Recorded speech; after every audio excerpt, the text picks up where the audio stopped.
அவர் வழக்கு செய்வதே வேண்டாம் விருப்பதான் வழக்கு பதிவு செஞ்சிருக்கிறாங்க.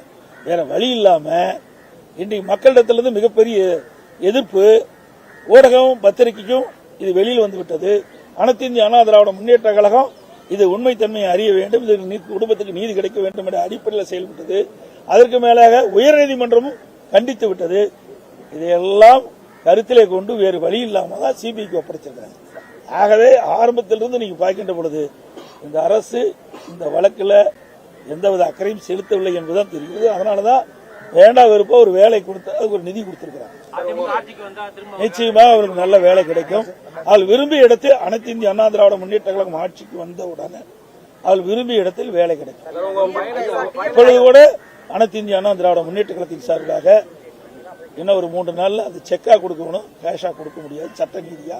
அதனால எங்களுடைய சட்டத்திட்ட விதிகளின்படி, எங்களுடைய கட்சியினுடைய விதிகளின்படி அந்த குடும்பத்திற்கு எங்களுடைய மாவட்ட செயலர் மூலமாக 5 லட்சம் ரூபாய் நிதி வழங்கப்படும்.